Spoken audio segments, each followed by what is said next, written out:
Friends, my name is MD Shakil Ahmad, lecturer in botany, Government Degree College, Atmakur Wanaparthy జిల్లా. So అయితే students, ఈరోజు మనం చెప్పుకుంటున్న టాపిక్ ఎన్పిసి విధానము. పరాగ రేణువులను వర్గీకరించే విధానము.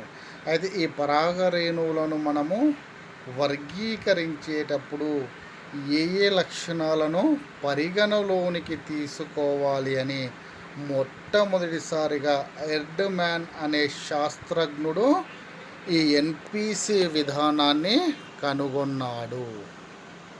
పరాగరేణుల గురించి ఎర్డ్మ్యాన్ అనే శాస్త్రజ్ఞుడు ఈ ఎన్పిసి విధానాన్ని కనుగొన్నాడు. అయితే ఈ ఎన్పిసి విధానంలో ఎన్ అంటే పరాగ రేణువుల యొక్క సంఖ్య, నంబర్ ఆఫ్ పోలెన్ గ్రెయిన్స్. ఎన్ అంటే పరాగ రేణువుల సంఖ్య, number of pollen grains. Next P అంటే పరాగ రేణువుల స్థానము లేదా పరాగ రేణువులు ఉండే ప్రదేశము. Position of pollen grains. First one, number of pollen grains. N mean number of pollen grains. P mean position of pollen grains, పరాగరేణుల స్థానము. నెక్స్ట్ సి మీన్ పరాగరేణువుల లక్షణము, character of pollen grains. So ఈ మూడు లక్షణాల ఆధారంగా ఎర్డ్మ్యాన్ అనే శాస్త్రజ్ఞుడు ఎన్పిసి విధానాన్ని కనుగొన్నాడు. ఎన్ అంటే పరాగరేణుల సంఖ్య, పోలెన్ గ్రెయిన్స్ అంటే ఎన్ అంటే పరాగరేణుల సంఖ్య, నంబర్ ఆఫ్ పోలెన్ గ్రెయిన్స్. రెండవది పి పరాగరేణుల స్థానము, position of pollen grains. Next C character of pollen grain.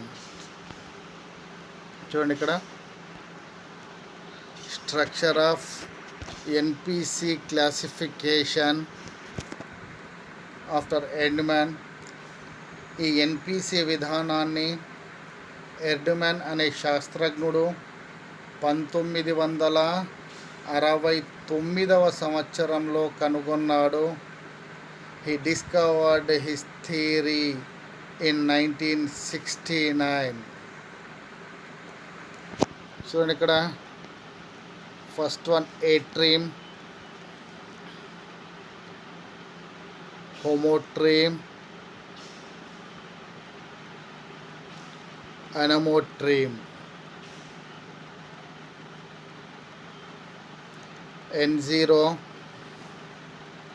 N0 mean atrium. Then second one N1 monotreme. ఇక్కడ చూడండి మనము నంబర్ ఆఫ్ పోలెన్ గ్రెయిన్స్ అంటే పరాగ రేణువుల యొక్క సంఖ్య గురించి చెప్పుకుంటున్నాం. N0 అంటే పరాగ రేణువులు ఉండవు.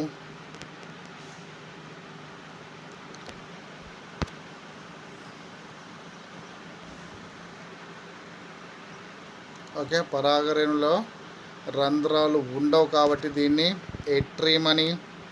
N0. Next N1 monotreme, N2 ditreme, N0 atreme, N1 monotreme, N2 ditreme, N3 tritreme, N4 tetratreme, N5 pentatreme, N6 hexatreme, N7 polytreme and N8 అనమోట్రీమ్.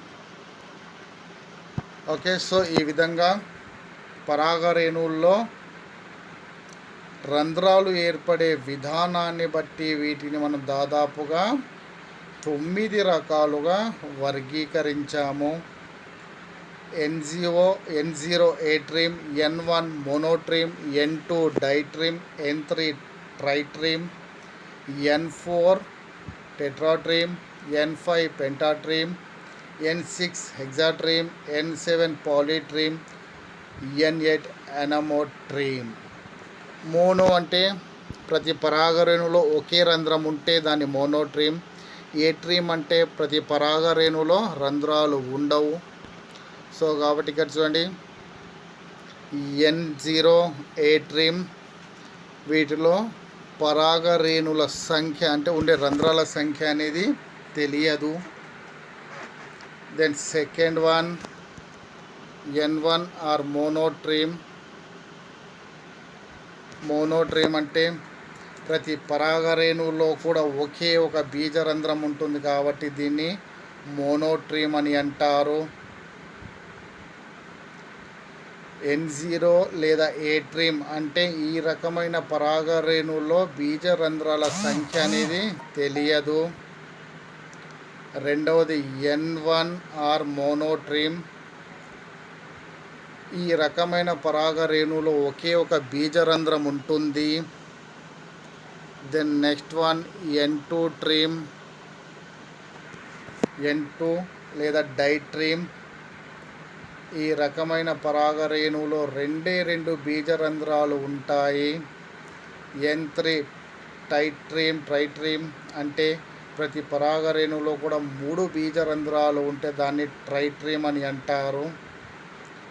N4 టెట్రాట్రిమ్ అంటే ప్రతి పరాగరేణువులో కూడా ఒకవేళ 4 బీజరంధ్రాలు ఉంటే వాటిని టెట్రాట్రిమ్ అని అంటారు. Then next N6 హెక్సాట్రిమ్. హెక్సాట్రిమ్ అంటే ఇక్కడ చూడండి,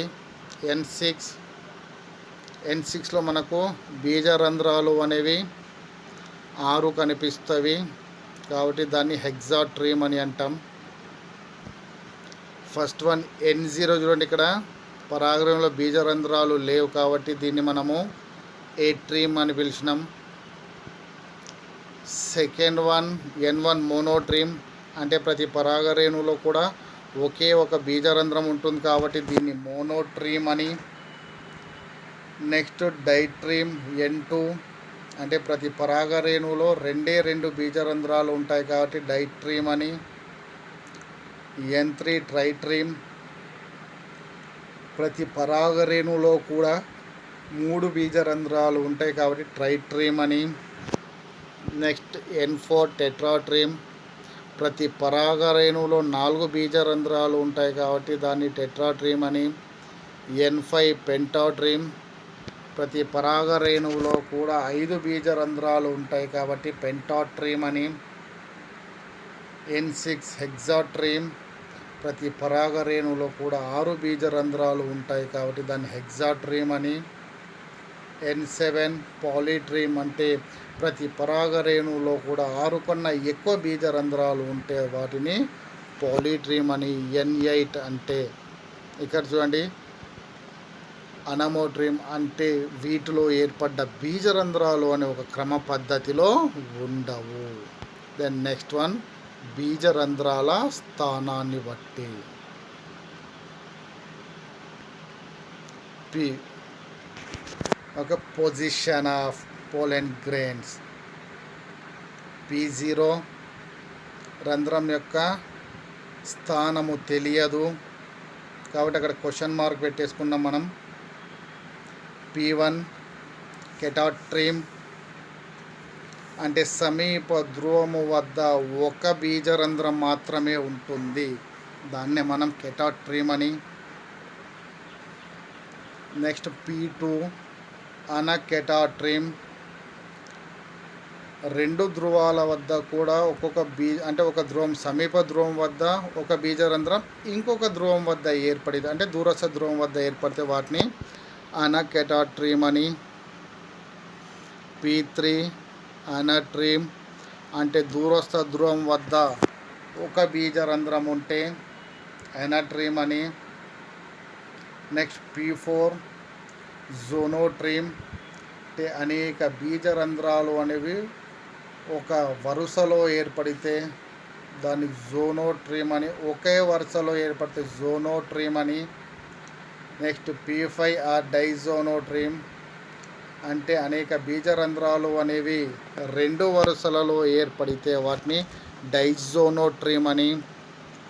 P6 లేదా ప్యాంటోట్రీమ్, అంటే బీజరంధ్రాలు అనేవి ఎక్కువ సంఖ్యలో ఏర్పడి ఉంటే వాటిని ప్యాంటోట్రీమ్ అని అంటారు. చూడండి స్టూడెంట్స్, ఇప్పుడు ఇందాక మనం చెప్పుకున్నది బీజరంధ్రాలు ఉండే సంఖ్యను బట్టి, అంటే బీజరంధ్రాల సంఖ్యను బట్టి. నెక్స్ట్ ఇప్పుడు చెప్పుకుంటుంది ఆ బీజరంధ్రాలు అమరి ఉండే స్థానాన్ని బట్టి, ఏ ఏ స్థానంలో అమరి ఉంటాయి, ఏ ఏ పొజిషన్లో ఉంటాయనే లక్షణం ఆధారంగా వీటిని 7 రకాలుగా వర్గీకరించినాం. P0 వీటిలో బీజరంధ్రాల యొక్క స్థానం తెలియదు. P1 దీన్ని కెటాట్రీమ్ అంటాం. P2 అనకెటాట్రీమ్ అంటాం. P3 ఎనాట్రీమ్. P4 జోనోట్రీమ్. P5 డైజోనోట్రీమ్. P6 ప్యాంటోట్రీమ్. Okay, ఇప్పుడు మనం బీజరంధ్రాల యొక్క స్థానాన్ని బట్టి వీటిని 7 రకాలుగా వర్గీకరించినాం. Position of pollen grains. P0 బీజరంధ్రాల యొక్క స్థానం తెలియదు కాబట్టి అక్కడ క్వశ్చన్ మార్క్ పెట్టుకున్నాం మనము. నెక్స్ట్ P1 కెటాట్రీమ్, సమీప ధ్రువం వద్ద ఒక రంధ్రము మాత్రమే ఉంటే దాన్ని కెటాట్రీమ్ అని అంటారు. P2 అనకెటాట్రీమ్, ఇక్కడ పరాగరేణు యొక్క 2 ధ్రువాల వద్ద కూడా, అంటే సమీప ధ్రువం వద్ద ఒక రంధ్రము, దూరస్థ ధ్రువం వద్ద కూడా ఒక రంధ్రం ఉంటే అటువంటి వాటినే అనకెటాట్రీమ్ అంటారు. P3 ఎనాట్రీమ్, ఒక రంధ్రము అనేది దూరస్థ ధ్రువం వద్ద ఉంటే దాన్ని ఎనాట్రీమ్ అని. P4 జోనోట్రీమ్, అంటే బీజరంధ్రాలు అనేవి పరాగరేణు యొక్క మధ్య రేఖా ప్రాంతంలో అమరి ఉంటే వాటిని జోనోట్రీమ్ అని. P5 డైజోనోట్రీమ్, బీజరంధ్రాలు అనేవి మధ్య రేఖా ప్రాంతానికి మధ్యలో 2 వైపులా కూడా అమరి ఉంటే వాటిని డైజోనోట్రీమ్ అని. నెక్స్ట్ P6 పెంటాట్రీమ్, అంటే రంధ్రాలు అనేవి చాలా ఎక్కువగా ఏర్పడి ఉండి ఆ రంధ్రాలు అన్నీ కూడా సమాన దూరంలో ఏర్పడి ఉంటే దానిని పెంటాట్రీమ్ అని అంటారు. Then next one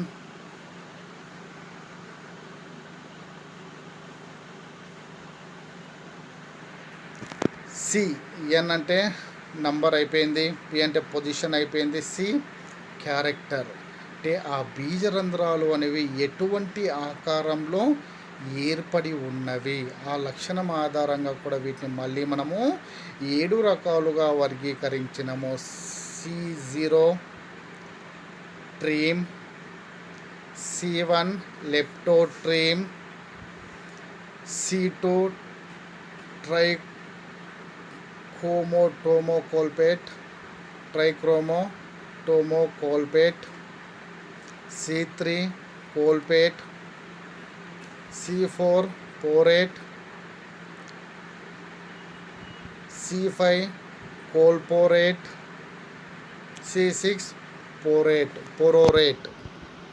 okay, so మళ్ళీ ఇక్కడ చూడండి, C0 ట్రీమ్, C1 లెప్టోమ్, C2 ట్రైకోటోమోకోల్పేట్, C3 కోల్పేట్, C4 పోరేట్, C5 కోల్పోరేట్, C6 పోరేట్. So ఇప్పుడు మనము బీజరంధ్రాల యొక్క స్థానాన్ని బట్టి బీజరంధ్రాల యొక్క లక్షణాన్ని బట్టి కూడా వీటిని మళ్ళీ మనము వివిధ రకాలుగా వర్గీకరించినాం. C0 రంధ్రం యొక్క స్వభావము తెలియదు. C0 రంధ్రం యొక్క స్వభావం తెలియదు. C1 రంధ్రము పలుచని కవచ భాగాన్ని కలిగి ఉంటుంది. దీనినే లెప్టోమా అంటారు. C0 అంటే రంధ్రం యొక్క స్వభావం తెలియదు. C1 రంధ్రం అనేది పలుచటి కవచ భాగాన్ని కలిగి ఉంటుంది. దీనినే లెప్టోమా అంటారు. C2 వీటిలో రంధ్రం అనేది పొడవుగా ఉండి 3 కోణాలను కలిగి ఉంటుంది. C3 వీటిలో బీజరంధ్రము అనేది పొడవుగా ఉంటుంది. C4 వీటిలో బీజరంధ్రము అనేది గుండ్రంగా ఉంటుంది. C5 వీటిలో బీజరంధ్రము అనేది సంక్లిష్టంగా గుండ్రని 2 పొడవైన భాగాలను కలిగి ఉంటుంది. C6 వీటిలో రంధ్రం అనేది సంక్లిష్టంగా ఉండి రంధ్రం వెలుపలి మరియు లోపలి భాగాలు గుండ్రంగా ఏర్పడి ఉంటాయి. మళ్ళీ ఒకసారి వినండి. బీజరంధ్రాల యొక్క లక్షణాన్ని బట్టి కూడా ఇవి వివిధ రకాలు. C0 వీటిలో రంధ్రము స్వభావము తెలియదు. C1 బీజరంధ్రము అనేది పలుచటి కవచ భాగాన్ని కలిగి ఉంటుంది. అంటే పలుచటి కవచ భాగం వలె ఉంటుంది. దీనిని లెప్టోమా అంటారు. C2 దీనిలో బీజరంధ్రం అనేది పొడవుగా ఉండి 3 కోణాలుగా ఉంటుంది. C3 వీటిలో బీజరంధ్రం అనేది పొడవుగా ఉంటుంది. C4 వీటిలో బీజరంధ్రం అనేది గుండ్రంగా ఏర్పడి ఉంటుంది. C5 వీటిలో బీజరంధ్రం అనేది సంక్లిష్ట మరియు గుండ్రంగా ఉండి 2 పొడవైన భాగాలను కలిగి ఉంటుంది. C6 రంధ్రం సంక్లిష్టంగా ఉండి వెలుపలి రంధ్రం మరియు లోపలి భాగంలో ఇవి గుండ్రంగా ఏర్పడి ఉంటాయి. సో ఇది NPC విధానం. మళ్ళీ ఒకసారి చూడండి స్టూడెంట్స్. అయితే ఈ NPC విధానం అంటే పరాగ రేణువుల గురించి తెలుసుకోవడానికి మొట్టమొదటిసారిగా ఎర్డమాన్ అనే శాస్త్రజ్ఞుడు ముఖ్యంగా 3 లక్షణాల ఆధారంగా దీనిని వర్గీకరించాడు పరాగరేణులను. ఒకటి, పరాగరేణువుల్లో ఉండే బీజరంధ్రాల సంఖ్య. రెండోది, పరాగరేణువులోని బీజరంధ్రాలు ఏర్పడి ఉండే స్థానము లేదా ప్రదేశము. మూడవది, పరాగరేణువుల యొక్క లక్షణము. Number of pollen grains, pollen grains position, pollen grains character. ఈ 3 లక్షణాల ఆధారంగా ఎర్డమాన్ అనే శాస్త్రజ్ఞుడు NPC విధానాన్ని కనుగొన్నాడు. చూడండి ఇక్కడ డయాగ్రామ్. NPC ఆ పరాగరేణులో బీజరంధ్రాలు ఏర్పడే సంఖ్య ఆధారంగా వీటిని 9 రకాలుగా వర్గీకరించారు. ఫస్ట్ వన్ N0 ఏట్రీమ్, రెండవది N1 మోనోట్రీమ్, రెండవది N2 డయాట్రీమ్ ఆర్ డైట్రీమ్, మూడవది N3 ట్రైట్రీమ్, నాలుగవది N4 టెట్రాట్రీమ్, నెక్స్ట్ ఐదవది పెంటాట్రీమ్ N5, N6 hexatreme, N7 పాలీట్రీమ్, N8 ఎనమోట్రీమ్. First one N0, దీన్నే ఏట్రీమ్ అని అంటాం. ఈ రకమైన పరాగరేణువులో బీజరంధ్రాల సంఖ్య అనేది తెలియదు. ఈ రకమైన పరాగరేణువులో బీజరంధ్రాల సంఖ్య అనేది తెలియదు కాబట్టి దీన్ని ఏమంటాం మనం N0 లేదా ఏట్రీమ్ అని అంటారు. రెండవది N1 ఆర్ మోనోట్రీమ్. ఈ రకమైన పరాగ రేణువులో ఒకే ఒక బీజరంధ్రం ఉంటుంది కాబట్టి దీనిని N1 లేదా మోనోట్రీమ్ అని అంటారు. రెండవది N2 లేదా డైట్రీమ్. ఈ రకమైన పరాగ రేణువులో 2 బీజరంధ్రాలు ఉంటాయి కాబట్టి దీన్ని N2 లేదా డైట్రీమ్ అని అంటారు. మూడవది N3 ఆర్ ట్రైట్రీమ్. ఈ రకమైన పరాగ రేణువులో 3 బీజరంధ్రాలు ఉంటే అటువంటి దానిని N3 లేదా ట్రైట్రీమ్ అని అంటారు. Then next one N4 or tetratreme. ఈ రకమైన పరాగ రేణువులో ఒకవేళ 4 బీజరంధ్రాలు ఉంటే వాటిని టెట్రాట్రీమ్ అని అంటారు. మళ్ళీ ఒకసారి చూడండి స్టార్టింగ్ నుంచి. N0 ఎట్రీమ్, వీటిలో బీజరంధ్రాల సంఖ్య అనేది తెలియదు. N1 మోనోట్రీమ్, వీటిలో ఒకే ఒక బీజరంధ్రం ఉంటుంది. N2 డైట్రీమ్, వీటిలో 2 బీజరంధ్రాలు ఉంటాయి కాబట్టి దీన్ని N2 ఆర్ డైట్రీమ్ అని అంటారు. నెక్స్ట్ N3 టైట్రీమ్, వీటిలో 3 బీజరంధ్రాలు ఉంటాయి కాబట్టి దీన్ని N3 ఆర్ టైట్రీమ్ అని అంటారు. నెక్స్ట్ వన్ N4 టెట్రాట్రీమ్, వీటిలో 4 బీజరంధ్రాలు ఉంటాయి కాబట్టి దీన్ని N4 లేదా టెట్రాట్రీమ్ అని అంటారు. Next one N6. ఈ రకమైన పరాగ రేణువులో మొత్తము 6 బీజరంధ్రాలు ఏర్పడి ఉంటాయి.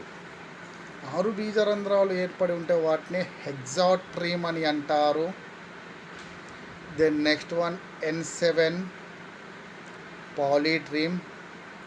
ఈ రకమైన పరాగ రేణువులో లేదా ఈ రకమైన పరాగ రేణువులో మొత్తం 7 బీజరంధ్రాలు ఏర్పడి ఉంటే అటువంటి దాన్ని N7 లేదా పాలీట్రీమ్ అని అంటారు. N8 అనమోట్రీమ్. అంటే ఈ రకమైన పరాగ రేణువులో బీజరంధ్రాలు అనే ఒక క్రమ పద్ధతిలో అమరి ఉండవు. సో ఇది పరాగ రేణువుల్లో బీజరంధ్రాలు అమరి ఉండే సంఖ్య ఆధారంగా వీటిని 9 రకాలుగా వర్గీకరించినాం. దెన్ రెండవది P అంటే పరాగ రేణువులు ఏర్పడి ఉండే స్థానాన్ని బట్టి మళ్ళీ వీటిని మనము 7 రకాలుగా వర్గీకరించవచ్చు. P0, P1 are కెటాట్రీమ్. మూడవది P2 ఆర్ అనకెటాట్రీమ్. దెన్ నాలుగవది P3 ఆర్ ఎనట్రీమ్. ఐదవది P4 ఆర్ జోనోట్రీమ్. నెక్స్ట్ ఆరవది P5 or dizonotreme. Next P6 or pantotreme. Okay, so ఇప్పుడు మనము ఆ బీజరంధ్రాల యొక్క స్థానాన్ని బట్టి కూడా వీటిని మళ్ళీ 7 రకాలుగా వర్గీకరిస్తున్నాం.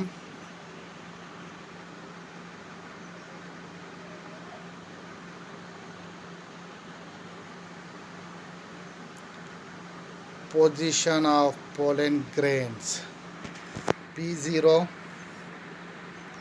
బీజరంధ్రాల యొక్క స్థానము అనేది తెలియదు. Next P1 కెటాట్రీమ్.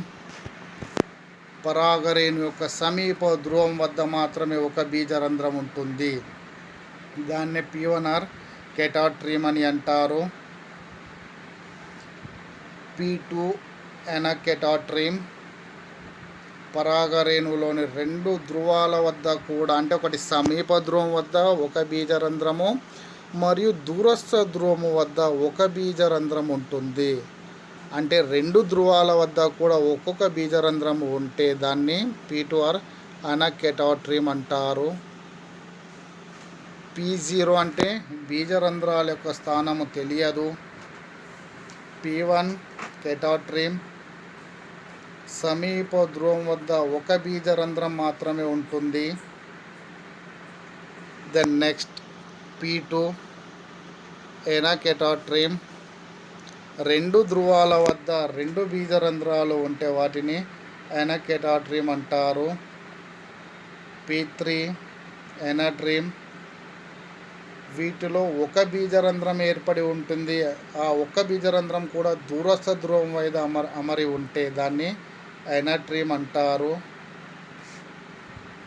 P4 జోనోట్రిమ్, వీటిలో బీజరంధ్రాలు అనేవి మధ్యరేఖా ప్రాంతంలో అమరి ఉంటాయి. వీటిలో బీజరంధ్రాలు అనేవి మధ్యరేఖా ప్రాంతంలో అమరి ఉంటే వాటిని P4 ఆర్ జోనోట్రిమ్ అని అంటారు. నెక్స్ట్ P5 డైజోనోట్రిమ్, అంటే పరాగరేణు యొక్క మధ్యరేఖా ప్రాంతానికి మధ్యలో రెండు వైపులా కూడా బీజరంధ్రాలు ఏర్పడి ఉంటాయి. అంటే బీజరంధ్రాలు అనేవి రెండు వరుసల్లో ఏర్పడి ఉంటే వాటిని P5 ఆర్ డైజోనోట్రిమ్ అని అంటారు. Next one P6 or pentatreme. అయితే ఈ రకమైన బీజరంధ్రంలో, ఈ రకమైన పరాగరేణులో బీజరంధ్రాల సంఖ్య ఎక్కువగా ఉండి ప్రతి బీజరంధ్రము అనేది ఒక బీజరంధ్రానికి మరియు ఇంకొక బీజరంధ్రానికి మధ్య సమాన దూరం అనేది ఏర్పడి ఉంటుంది. Then next one character of pollen grains, పరాగరేణువుల యొక్క లక్షణము, అంటే బీజరంధ్రాల యొక్క లక్షణము ఆధారంగా కూడా, అంటే అవి ఎటువంటి ఆకారంలో ఉన్నవి అనే లక్షణం ఆధారంగా కూడా వీటిని మనము దాదాపుగా 7 రకాలుగా వర్గీకరించవచ్చు. సియర్, C0 లేదా ట్రీమ్, నెక్స్ట్ C1 లెప్టోమ్,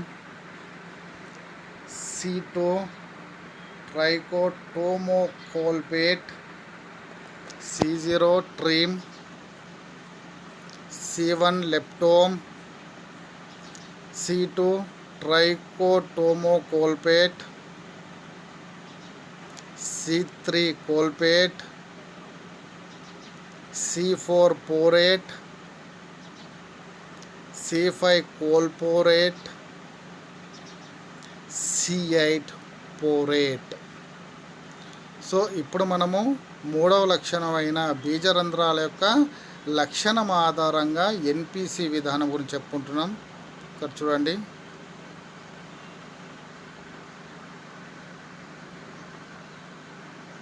బీజరంధ్రాల యొక్క లక్షణాన్ని బట్టి కూడా వీటిని మళ్ళీ మనము 7 రకాలుగా వర్గీకరించవచ్చు. C0, వీటిలో బీజరంధ్రాల యొక్క స్వభావము తెలియదు. నెక్స్ట్ C1, వీటిలో బీజరంధ్రము అనేది పలుచని కవచ భాగాన్ని కలిగి ఉంటుంది. పలుచటి కవచ భాగం లేదా పలుచటి పొర వలె ఉంటుంది కాబట్టి దీన్ని లెప్టోమా అని అంటారు. ఫస్ట్ వన్ C0, వీటిలో బీజరంధ్రం యొక్క స్వభావము తెలియదు. రెండవది C1, వీటిలో బీజరంధ్రం అనేది పలుచటి కవచ భాగాన్ని కలిగి ఉంటుంది. దీనినే లెప్టోమా అంటారు. నెక్స్ట్ C2, వీటిలో బీజరంధ్రము అనేది పొడవుగా ఉండి 3 కోణాలుగా చీలి ఉంటుంది. ఫస్ట్ వన్ CO, వీటిలో బీజరంధ్రం స్వభావం తెలియదు. నెక్స్ట్ వన్ C1, వీటిలో బీజరంధ్రం అనేది పలుచటి కవచ భాగం వల్ల ఏర్పడి ఉంటుంది కాబట్టి దీన్ని లెప్టోమా అంటారు. నెక్స్ట్ C2, వీటిలో బీజరంధ్రము అనేది పొడవుగా ఉండి 3 కోణాలుగా చీలి ఉంటుంది. నెక్స్ట్ C3, వీటిలో బీజరంధ్రము అనేది పొడవుగా ఉంటుంది. నెక్స్ట్ C4 వీటిలో బీజరంధ్రం అనేది గుండ్రంగా ఉంటుంది.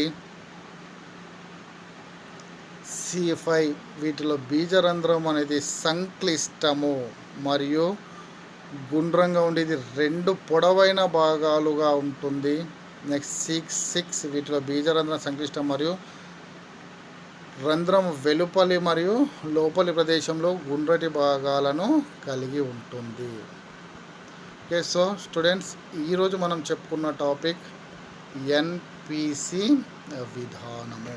అయితే ఈ ఎన్పిసి విధానం కూడా చాలా ఇంపార్టెంట్ టాపిక్. అయితే ఈ ఎన్పిసి విధానం పైన కూడా ఎక్కువ సందర్భాల్లో క్వశ్చన్ అనేది ఎగ్జామ్లో రావడం అనేది జరిగినది. ఓకే, అయితే స్టూడెంట్స్, రేపు మనం చెప్పుకుంటున్న టాపిక్ ఏది అంటే అండాలు రకాలు. ఓకే, అయితే ఆవృత బీజాల్లో అండాలు అనేవి ముఖ్యంగా 6 రకాలుగా ఏర్పడి ఉంటాయి. అయితే రేపు మనం చెప్పుకునే టాపిక్ అండాలు రకాలు. అయితే ఈ ఆవృత బీజాల్లో అండాలు అంటే ముఖ్యంగా వివిధ రకాలుగా ఏర్పడి ఉంటాయి. ఒకటి, అయితే ఆవృత బీజాల్లో అండాలు ఏర్పడే విధానాన్ని బట్టి ముఖ్యంగా ఇవి 6 రకాలుగా ఉంటాయి. ఒకటి, నిర్వక్ర అండము. అంటే దీన్నే ఏమంటాం మనం ఇంగ్లీష్లో అయితే ఆర్థోట్రోపస్ ఓవ్యూల్. ఫస్ట్ వన్ నిర్వక్ర అండం, దాన్ని ఆర్థోట్రోపస్ ఓవ్యూల్ అని అంటారు. దెన్ సెకండ్ వన్ వక్ర అండము, ఇంగ్లీష్లో అయితే ఎనట్రోపస్ ఓవ్యూల్ అని అంటారు. మూడవది అర్ధవక్ర అండము, దాన్ని యాంఫిట్రోపస్ ఓవ్యూల్ అని అంటారు. నాలుగవది వక్రతమ అండము, లేదా దాన్ని ఇంకొక పేరుతో మనము హెమి ఎనట్రోపస్ ఓవ్యూల్ అని అంటారు. దెన్ ఐదవది కంపైలోట్రోపస్ అండము, దాని ఇంగ్లీష్లో కూడా మనం కంపైలోట్రోపస్ అండం అని పిలుస్తాం. దెన్ లాస్ట్ది సర్సినోట్రోపస్ అండము. సో ఈ విధంగా ఆవృత బీజాల్లో అండాలు అనేవి ముఖ్యంగా 6 రకాలుగా ఏర్పడి ఉంటాయి. వీటికి సంబంధించిన జవాబు గురించి రేపటి క్లాస్లో మనం చెప్పుకుంటాం. అయితే అండాలు ముఖ్యంగా ఎన్ని రకాలని చెప్పుకున్నాం మనము. అయితే అండాలు కూడా చాలా ఇంపార్టెంట్ క్వశ్చన్, ఎగ్జామ్లో వచ్చే ఛాన్స్ చాలా ఎక్కువగా ఉంటుంది. ఆవృత బీజాల్లో అండాలు అనేవి కూడా ముఖ్యంగా 6 రకాలుగా ఏర్పడి ఉంటాయి. మనం ఆల్రెడీగా చెప్పుకున్నాం మనము. ఫస్ట్ వన్ ఈజ్ నిర్వక్ర అండము, లేదా దీన్ని ఇంకో పేరుతో మనం ఆర్థోట్రోపస్ ఓవ్యూల్ అని అంటారు. రెండవ అండము వక్ర అండము, లేదా దీన్నే ఎనట్రోపస్ ఓవ్యూల్ అని అంటారు. మూడవ అండమే అర్ధవక్ర అండము, దాన్నే మనము యాంఫిట్రోపస్ ఓవ్యూల్ అని అంటారు. నాలుగవ అండమే వక్రతమ అండము, దాన్ని ఇంకో పేరుతో హెమి ఎనట్రోపస్ ఓవ్యూల్ అని అంటారు. ఐదవ అండమే కంపైలోట్రోపస్ అండము. ఆరవ అండమే సర్సినోట్రోపస్ అండం. అయితే ఈ సర్సినోట్రోపస్ అండం యొక్క ప్రత్యేకత అంటే ఎడారి మొక్కల్లో ఎక్కువగా ఈ సర్సినోట్రోపస్ అండమే కనిపిస్తుంది. అయితే వీటిలో పిండకోశం అనేది గడియారపు స్ప్రింగ్ వలె అనేక చుట్టలను చుట్టుకొని ఉంటుంది. అయితే సాధారణంగా మనం ఆవృత బీజాల్లో అండాలను ముఖ్యంగా అవి కలిగి ఉండే భాగాల ఆధారంగా 6 రకాలుగా వర్గీకరించడం. ఆ భాగాలు ఏవంటే ఫస్ట్ వన్ అండద్వారము. ఫస్ట్ వన్ ఈజ్ అండద్వారము. రెండవది కలాజా. మూడవది అండవృంతము. మరియు అండం యొక్క లోపలి ప్రదేశంలో అండాంత కణజాలం అనేది ఏర్పడి ఉండే ఆకారాన్ని బట్టి అది ఏ విధంగా ఉన్నది అనే లక్షణము ఆధారంగా ఆవర్త బీజాల్లో మనం అండాలను 6 రకాలుగా వర్గీకరించినాం. సో స్టూడెంట్స్, ఈరోజు ఏ విధంగా అయితే మనం ఎన్పిసి విధానం గురించి క్లుప్తంగా చెప్పుకున్నామో, ఓకే, ఎన్పిసి విధానం అనేది చాలా ఇంపార్టెంట్ క్వశ్చన్. జాగ్రత్తగా అందరూ కూడా మంచిగా చదువుకోండి. రేపటి క్లాస్కి వచ్చేసరికి మనము అండాలు రకాల గురించి రేపటి క్లాస్లో మనము చెప్పుకుంటాం. Okay, thank you very much students. మదిహా స్టూడెంట్స్, ఇప్పుడే మనము ఎన్పిసి విధానం గురించి చెప్తున్నాం కదా. సో ఈ ఎన్పిసి విధానం తర్వాత అతి ముఖ్యమైన క్వశ్చన్ ఏది అంటే అండాలు రకాలు. అంటే మనము రేపు చెప్పుకునే టాపిక్ ఏదంటే అండాలు రకాలు, ఆవర్త బీజాల్లో అండాలు రకాలు. అయితే ఆవర్త బీజాలలో అండాలు అనేటివి ముఖ్యంగా 6 రకాలుగా ఏర్పడి ఉంటాయి. ఒకటి నిర్వక్ర అండము, లేదా దాన్ని ఇంగ్లీష్లో మనం ఆర్థోట్రోపస్ ఓవ్యూల్ అని. రెండవది వక్ర అండము, లేదా దాన్ని ఇంకో పేరుతో మనం ఎనట్రోపస్ ఓవ్యూల్ అని. మూడవది అర్ధవక్ర అండము అని, దానిని ఇంకో పేరుతో మనము యాంఫిట్రోపస్ ఓవ్యూల్ అని. దెన్ నాలుగవది వక్రతమ అండము, హెమి ఎనట్రోపస్ ఓవ్యూల్ అని అంటారు. నెక్స్ట్ ఐదవది కంపైలోట్రోపస్ అండము, ఇంగ్లీష్లో కూడా దీన్ని మనం కంపైలోట్రోపస్ అండం అని అంటారు. దెన్ లాస్ట్ వన్ సర్సినోట్రోపస్ అండము. అయితే ఈ సర్సినోట్రోపస్ అండం యొక్క ముఖ్యమైన లక్షణం ఏమంటే ఇది ఎక్కువగా ఎడారి మొక్కల్లో కనిపిస్తుంది.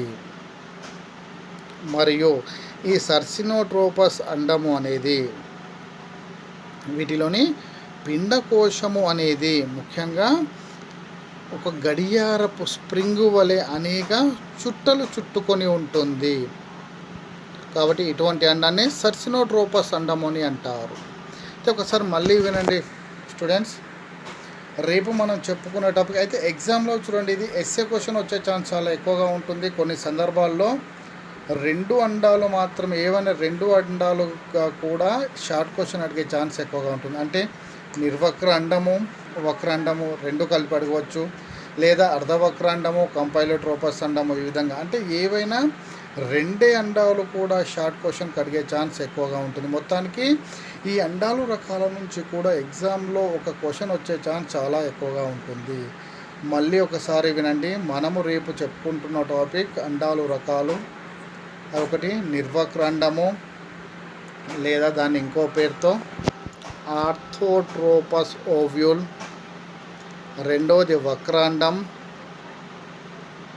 ఎనట్రోపస్ ఓవ్యూల్. మూడవది అర్ధవక్రాండం, దాన్ని ఇంకో పేరుతో యాంఫిట్రోపస్ ఓవ్యూల్ అని కూడా అంటారు. దెన్ నాలుగవది వక్రతమ అండము, హెమి ఎనట్రోపస్ ఓవ్యూల్ అని అంటారు. దెన్ ఫిఫ్త్ వన్ కంపైలోట్రోపస్ అండము. నెక్స్ట్ సిక్స్త్ వన్ సర్సినోట్రోపస్ అండం. ఈ విధంగా ఆవర్త బీజాల్లో అండాలు అనేటివి ముఖ్యంగా 6 రకాలుగా ఉంటాయి. అయితే ఈ ఆవర్త బీజాల్లో అండాలను ముఖ్యంగా అండం నుండే భాగాలు ఏవంటే ఒకటి అండద్వారము, కలాజా, అండవృంతము, నెక్స్ట్ పిండకోశము లేదా అండాంత కణజాలం. ఈ లక్షణాల ఆధారంగా, అంటే ఆ లక్షణాలు ఏర్పడి ఉండే స్థానాన్ని బట్టి అండం వక్రతను చూపినప్పుడు అవి ఏ విధంగా ఏర్పడి ఉంటాయనే లక్షణాలు ఆధారంగా వీటిని 6 రకాలుగా వర్గీకరించినాం. అయితే ఈ 6 రకాల అండాల గురించి మనము